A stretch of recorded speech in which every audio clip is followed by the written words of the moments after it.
Well, hello everyone, and thank you for joining us again for another episode of Leadership for the Now. My name is Florin Lungu, and I'm so delighted to be with you today. And today, I'm joined by the wonderful guest, Amer Mohammed. Welcome, Amer.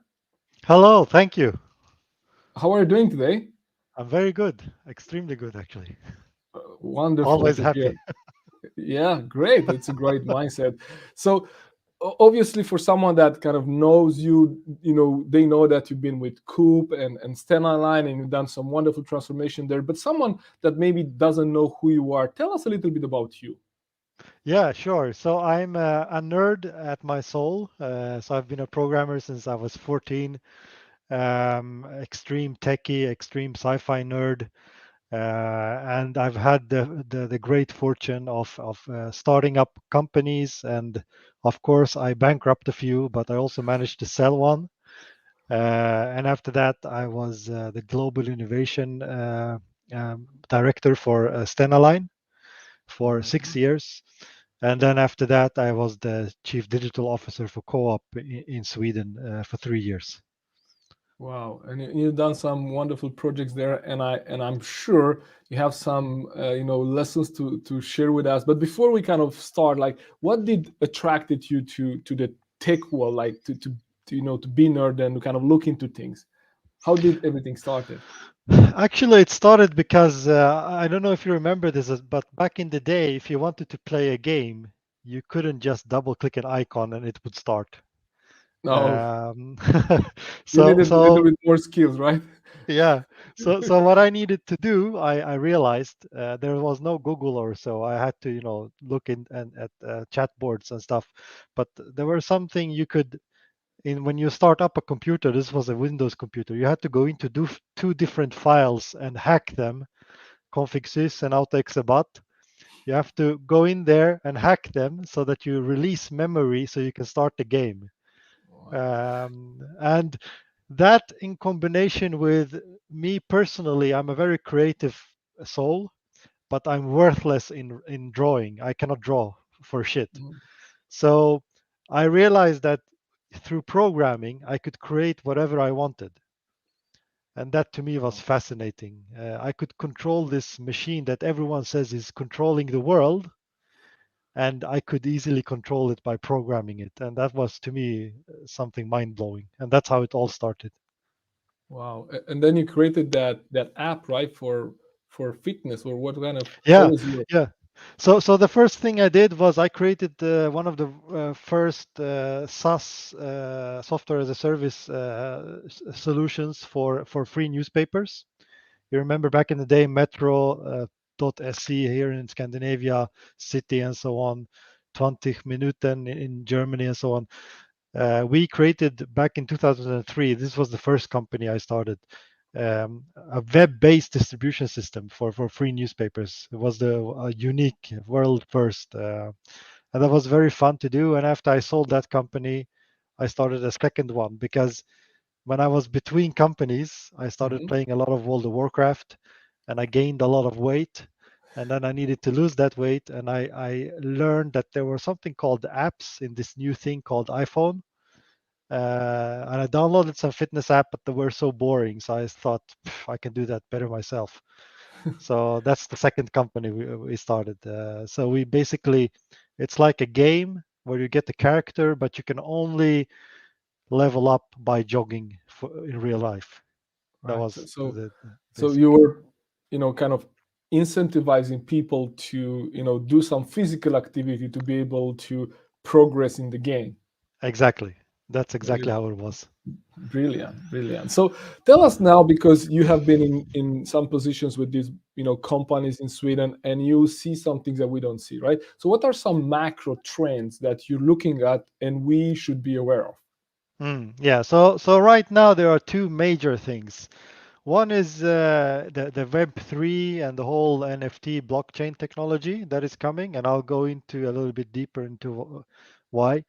And the second thing, which I think is the bigger thing almost, is the augmented reality society that we are moving towards.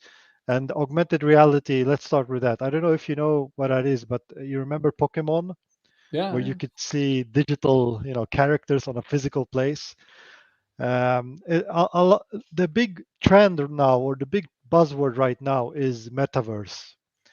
And metaverse is, you have the VR goggles and you run around, and you're trying to shop for milk in your living room, and you know you will bump into furniture and so on. This is what people think is the next big thing, but that's not completely true, because that's more like 15 years away, even Okay. more maybe. Okay. What is happening in the coming 5 years is the augmented reality world is going to explode. So every physical place within retail, just imagine stores, within restaurants, imagine, the area, every physical place will be enhanced digitally in the coming 5 years.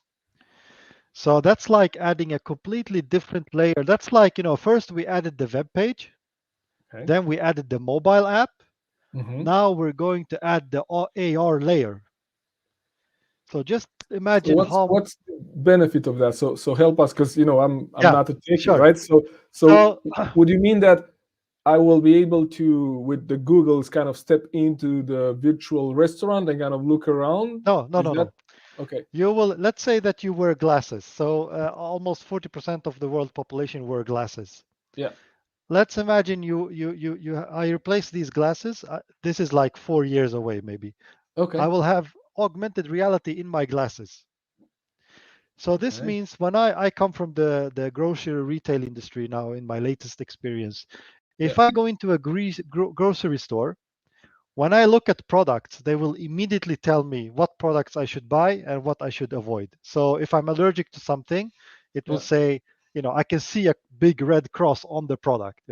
Right. If because because the glasses are connected to my phone, which is access to my health data, it will Sure. tell me you should buy this yogurt because it has more protein and you have been Yeah. exercising a lot. Yeah. So my world will be enhanced digitally just by Wow. walking around in it. So it's a mix between the physical and the digital. And this is the next big thing. And I speak to a lot of leaders and companies since I left Co-op. And you need to realize the impact this was. Just imagine what the mobile app industry did. I mean, the App Store is worth more than certain countries in the world. Yeah. They created a completely new economy, an economy that wasn't existing, before. Yeah. The AR layered world, the digital layer, will do the same. So just like it's absurd today not to have a web page, Yeah. in 5 years from today, if you don't have a digital layer, it's as absurd. So you mean, for example, retails, right? So when Yeah. I go, because I assume you cannot use these layers like everywhere, right? You can use it where there is data No, and when, I can look. You have a very nice suit on, right? yeah, So Zalando yeah, need to make an app for my glasses. So I just see and I say, oh, nice suit, search. And then, okay, buy, buy, you know. all So right, it will enhance me walking around, in the city. If I see a nice shirt on someone, what is that shirt? Okay, apply it to my virtual avatar. Then I can see myself, and I can change colors and okay, buy. Or I can look at a car and wonder, hmm, do I have time to cross the road? No, there are big numbers that says no. The car will arrive in 1.2 seconds. wow, Stuff like that. So your whole world will be enhanced. wow, Um, if you jog, Runkeeper in the glasses will show a ghost of your previous run running wow, next to you. yeah, yeah, yeah. Stuff So like that. So, ahead so or your behind you, right? Depending on yeah, how you run right now. or Wow, even the one who is the fastest in this track, you can yeah, compete against them. wow, Your whole world will be enhanced. Uh, this is the next big thing, and I'm not talking 15 years from now. I'm talking 2027. That's nothing. yeah, yeah. I mean, wow, I don't realize that it's that close because the closest thing that I know is search with my, if I open my Android phone and I search Mm, with Google, I can take a picture of something and they will search it for me. That's the closest thing that I know right now. But you still need to mm, use your phone and kind of point to things, or when you use the Google Maps, then you could use the camera and they will point you and they will give you information about the buildings that you are in your surrounding. But Mm. that's the closest thing I know, right? So I didn't realize that that's so close. I mean, as soon as Apple releases their glasses, people say 2 or 3 years from today, Yeah, it will become mainstream, and yeah, you can have lenses, So in the future, quote unquote, when you go into a mobile shop and you're upgrading your phone, you will at the same time replace your glasses. They will be part of the subscription, you know. wow. So yeah, so that's what Well, I'm thinking about a lot these oh, days. nice. Really interesting. So then, what should what businesses are actually impacted the most?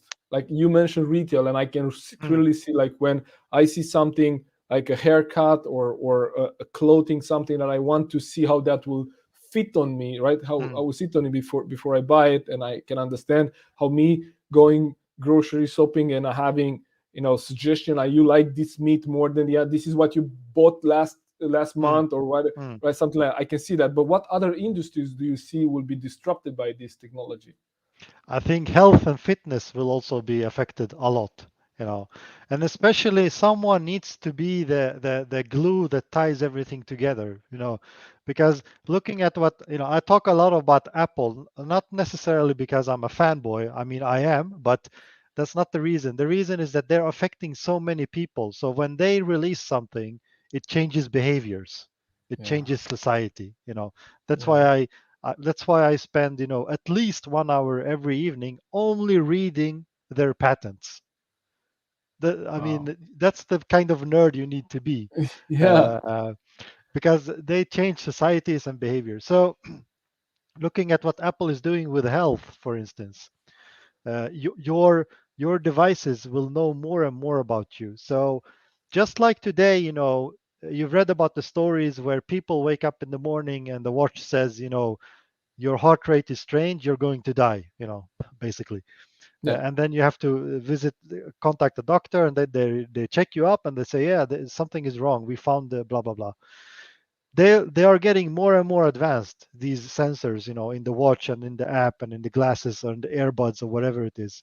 So eventually they can say, it looks like you're allergic to X or Z.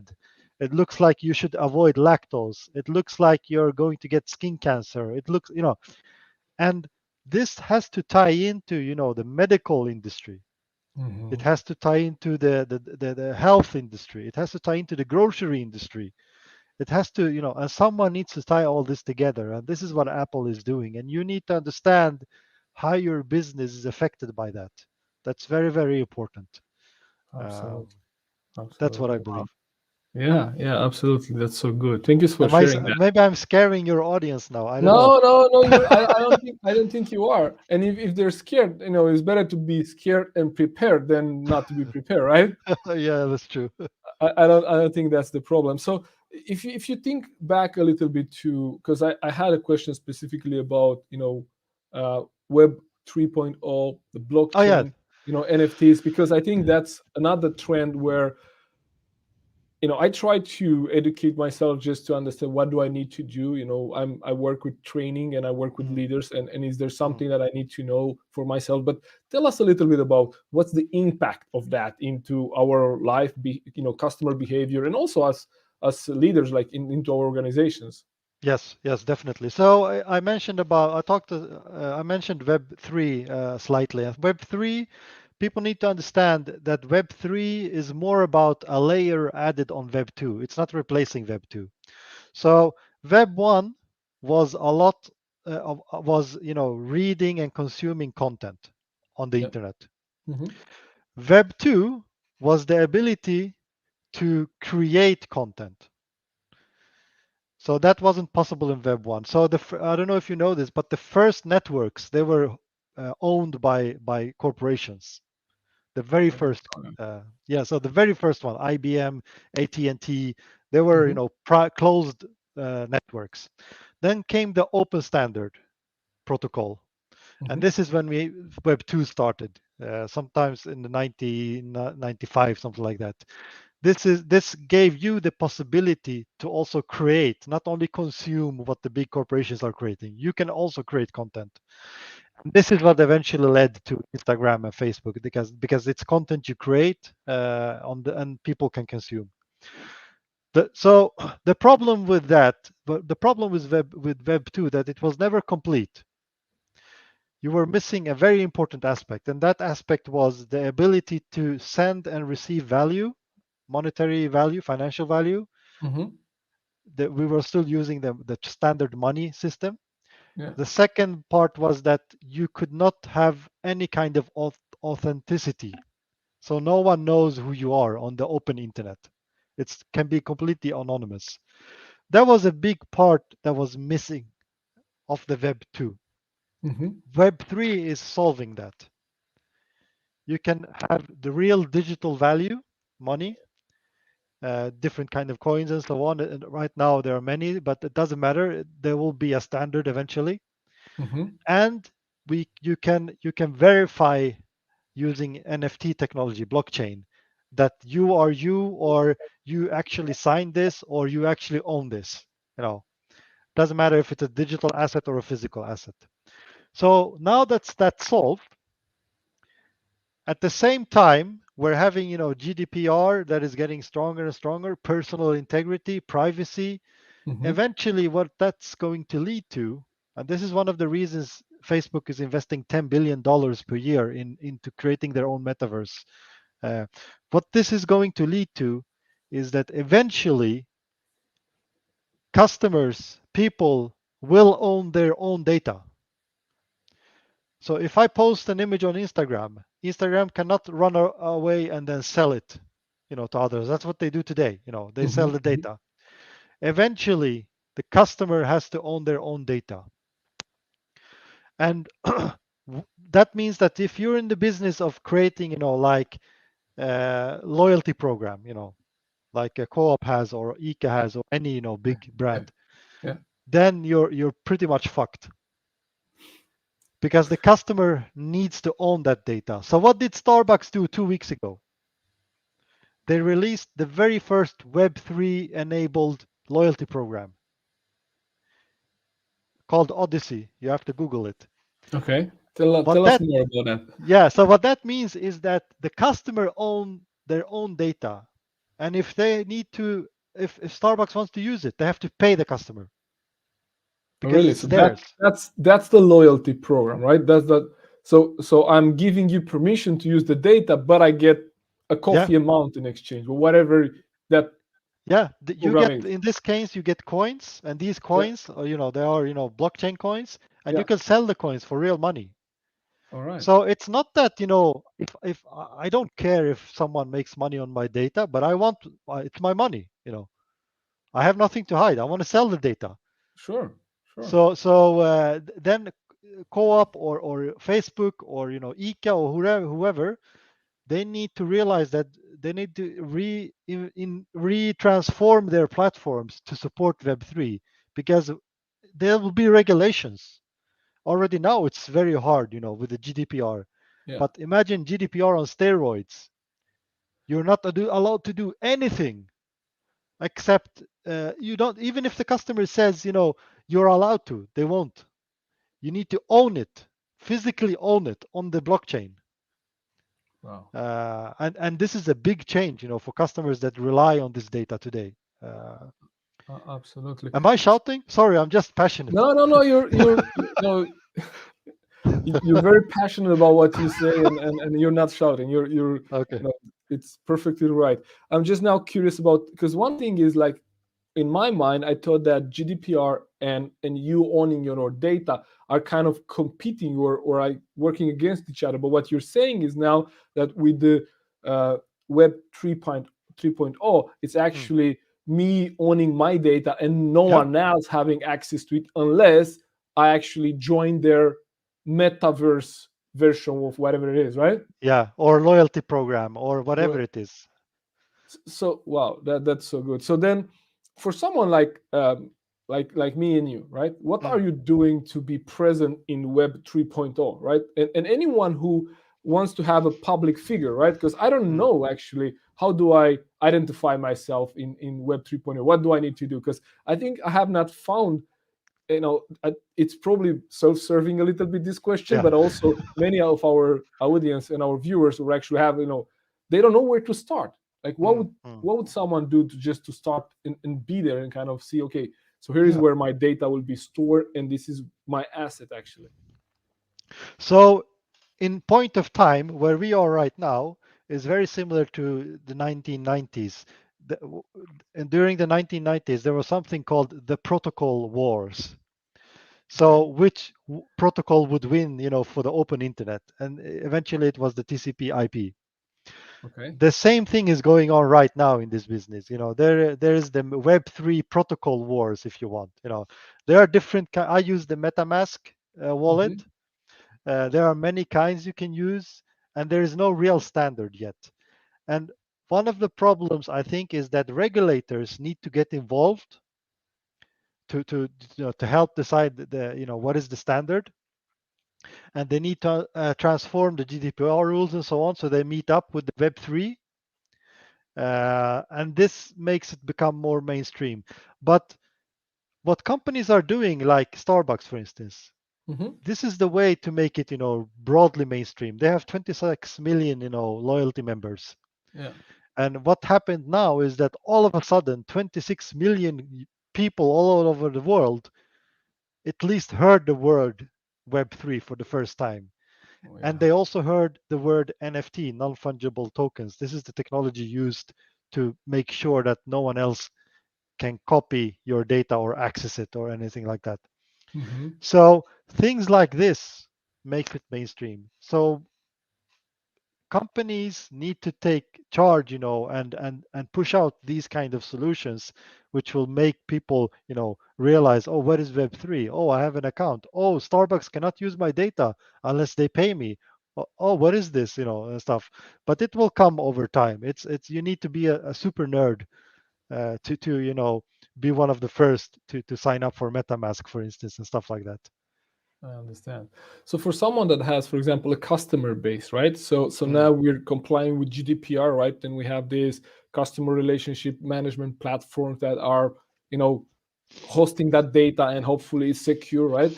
mm, And what would be then, what do we need to get ready to? What do we need to be prepared for, like in the future when we're not going to be able to actually use this data, right?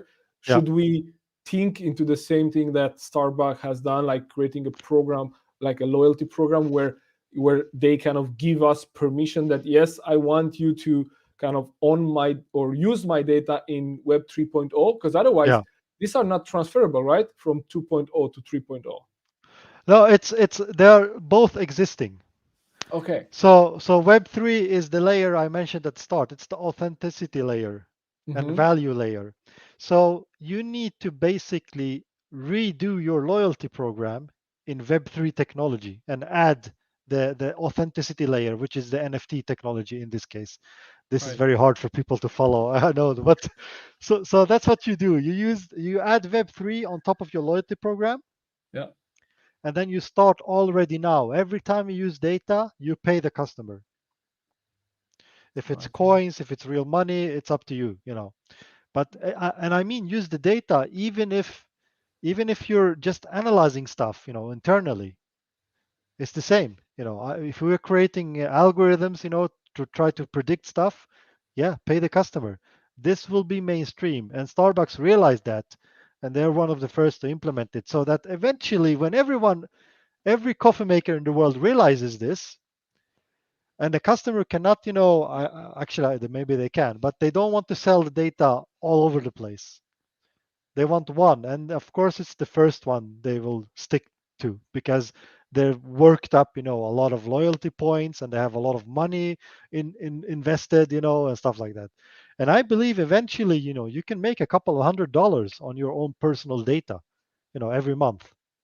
Oh, wow. Why not? I mean, it's not that I don't want anyone to access my data. Take my data, but pay me. Right. Wow.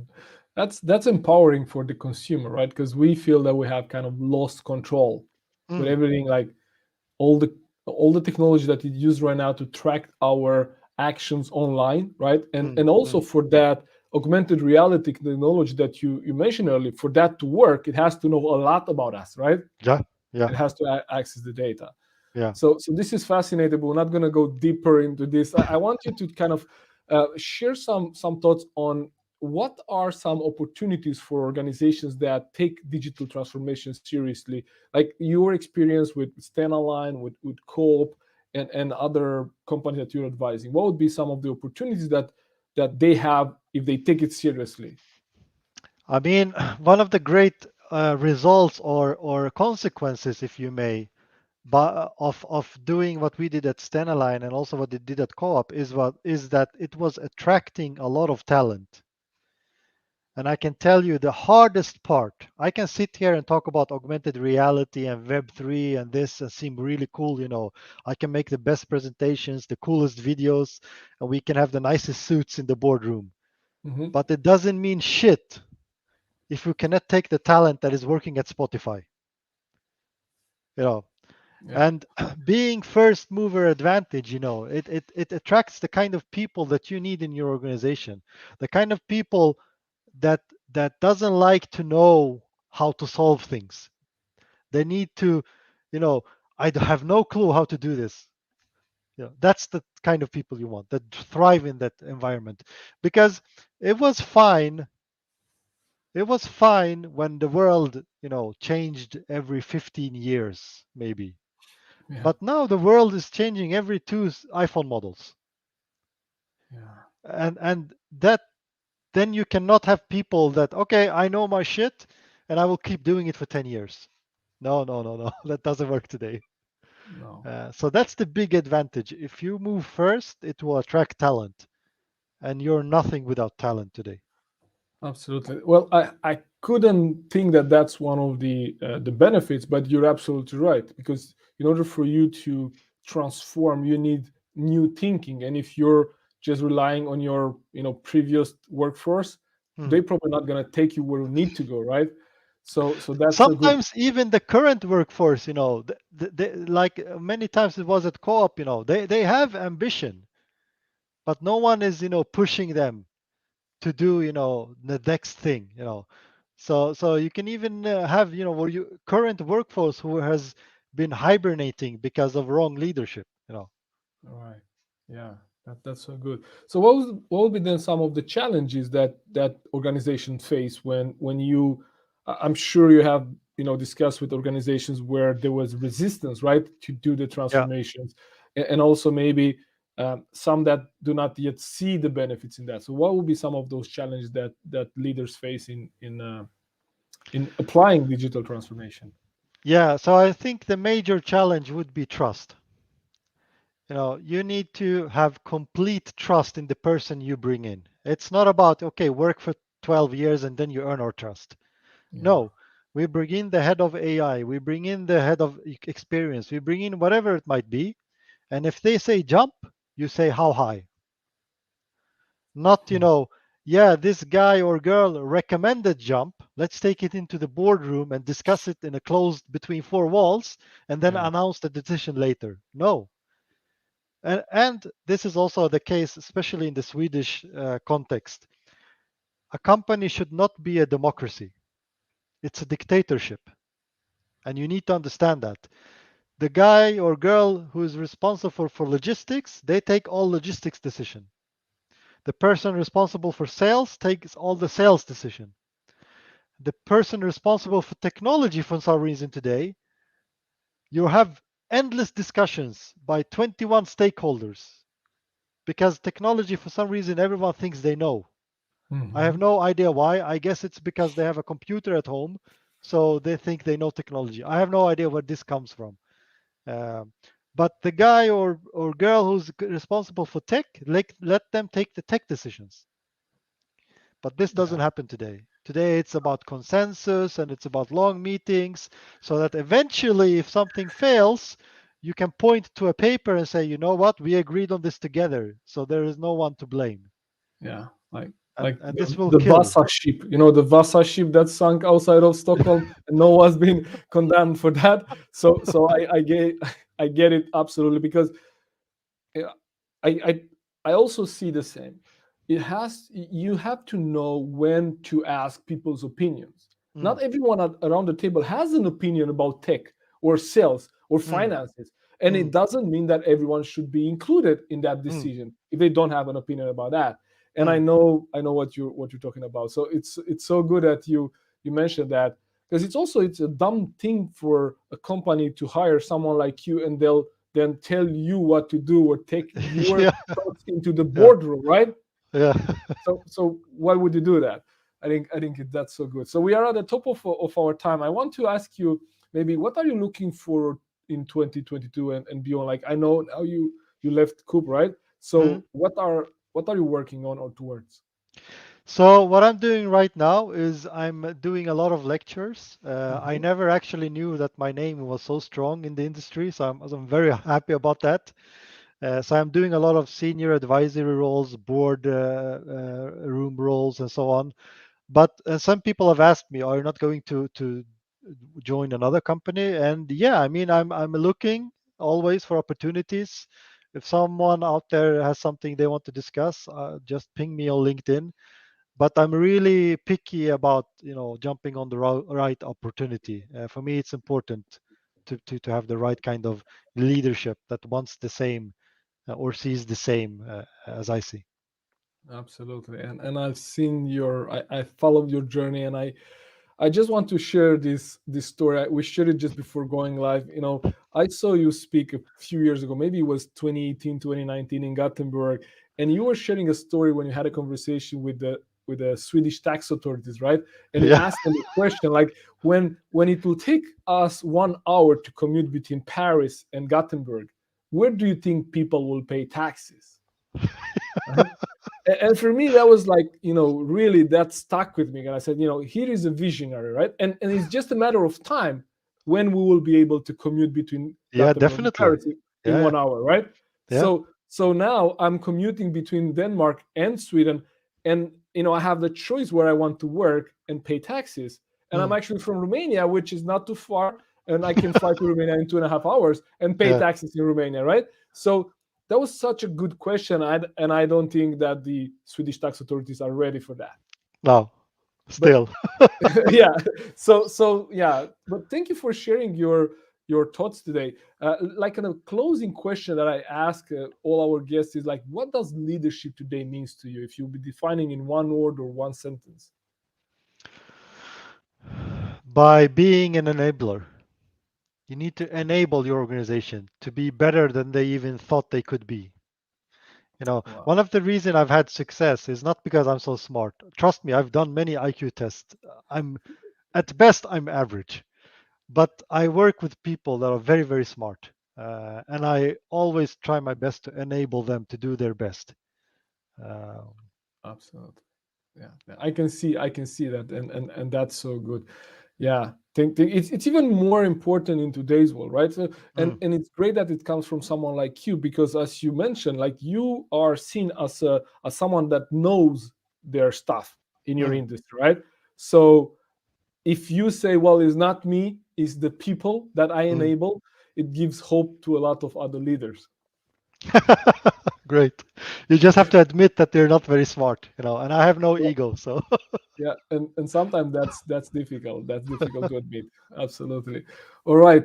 Thank you so much for joining us, Amer. It was thank great, you for and I having hope me. our audience got some value. And again, if you have any ideas that you want to share discuss with Amer, or any thoughts about, an organization that's looking for a great AI and tech expert, just hit Amer on LinkedIn. You're gonna find his profile on the event. All right. Thank you, Amer, for joining us today. Thank you. Take Thank you for care. having me. Speak soon. All right. Bye.